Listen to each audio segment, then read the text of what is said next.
Thank you to Sweetwater for sponsoring this video and supporting my channel. One of the things that I'm really passionate about is working smarter and making the most out of my time. So today I want to show you a new tool that's been helping me a ton in the studio for production, the PreSonus Faderport version 2. Okay, so I know that I'm late to the game here because this unit was actually released in 2018. Now, at first I thought about doing one of my typical deep dives, much like I've done with the Atom and Atom SQ, but then I realized that there's already a bunch of great resources out there that thoroughly break down this unit. One specifically that I'm thinking of is from a channel called Dawson's Music and Sound. There, they did a fantastic breakdown of the Faderport and how it works, so I'll just link that video down below for you guys so you can check it out. So then what I thought I would do instead for this video is walk you through some of my favorite features and why ultimately this unit has been so beneficial to my workflow as a beat maker and producer. Let's dive in.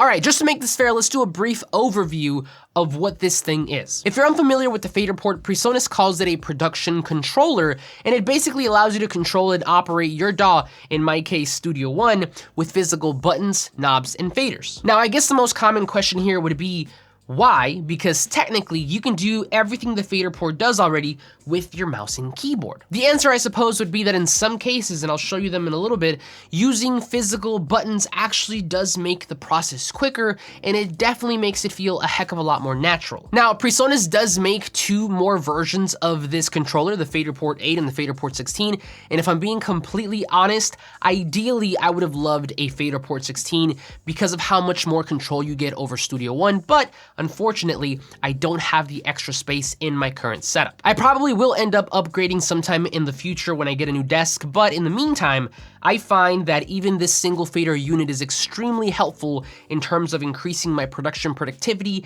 and at a fraction of the cost when compared to the bigger units. In any case, let me show you some scenarios and my 3 favorite features that really make this unit shine for me. But okay, jumping into Studio One here, this is a beat that I recently produced. I actually did a breakdown video for it, so I'll link it for you right up here. But anyway, often as I'm making beats, I'll add a layer, and when I'm done either programming or recording that part, I find that I might need it to be lower or higher in volume. Now, instead of having to reach for the mouse, head over to that volume parameter on that track, and then adjust, I find that it's a lot easier to just reach for the volume fader on the Faderport and adjust on the unit. Now this has to be the single most time-saving feature of this unit for me, and I cannot imagine going back to just the mouse for this. The best part here is that the fader is motorized and it remembers its position from channel to channel, so if you ever move to a different track, the fader will adjust automatically and accordingly. So check this out. Here I have it on the keys track, but if I move to the bass track, it will move accordingly. This is extremely convenient if you mix as you produce. This type of convenience also applies to other channel controls like muting, record arming, soloing, panning, and even bypassing. If I have to adjust the parameters of a track that I am not already on, then yeah, I will probably just head over with my mouse and do it there because that is quicker.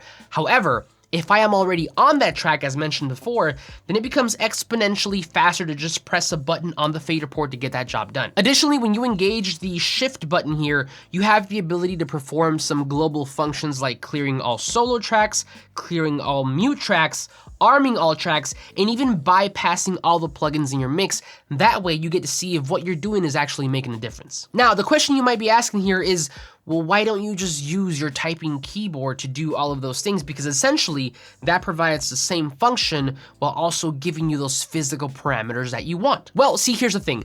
I personally do not like programming too many shortcuts on my typing keyboard because I am a visual person. So even though they're there, because there are no labels, half the time I forget what I programmed and I end up spending way more time figuring out what the keys do than actually making music. I do have some shortcuts programmed to my typing keyboard, but they are exclusively set to the keys that my fingers either already fall on or are relatively close to, such as the A, S, D, F, E, and W. For everything else, I prefer a dedicated button with a label, which the Faderport definitely provides. Moving on, the next thing that I love about this unit is the dedicated transport controls. Technically, I already have those functions on my typing keyboard and even on my Atom SQ here, but the keyword for me here is options. If I'm already in front of my computer with my hands on my mouse and keys, and yeah, I would just use my keyboard to control the playback or to record, but that's not always the case. Sometimes I'm messing with the atom trying to figure out a specific part, and if that's the case, I would rather use the controls on the atom itself, especially if I just want to quickly re-record something. Similarly speaking, sometimes I already have my hand on the fader port adjusting different parameters, so here it makes it really easy to just move a few inches to play, stop, pause, or record. It's also worth noting that you could totally set this thing up away from your main computer setup if you have something like an instrument corner, and that way you can not only control, but also record your DAW from far away.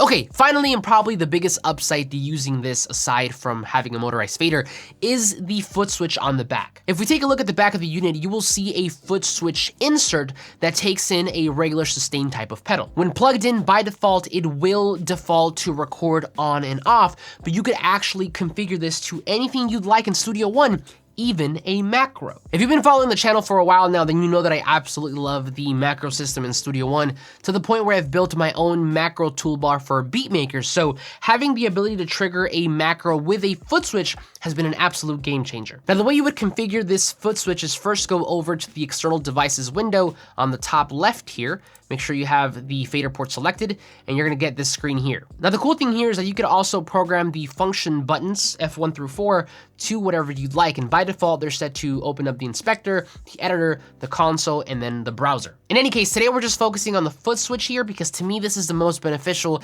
since it kind of frees up your hand to do other things. Now, as mentioned, it is set to record on and off by default, but you can program it to whatever you want. So what I've done is I've set mine to a custom macro that I use when I'm recording guitars called Restart Recording. What this macro basically does is it stops the recording, deletes the event, goes back to the beginning of the part, and records again. This macro makes it really, really easy to re-record guitar parts without having to do that process manually step by step. Instead, I can just simply press the foot switch and start to re-record all over again without having to even put down my guitar. But there you have it. Those are my 3 favorite and most used features on the PreSonus Faderport. Now, of course, the unit does have a few more features specifically for navigation, automation, and a couple other small things here and there.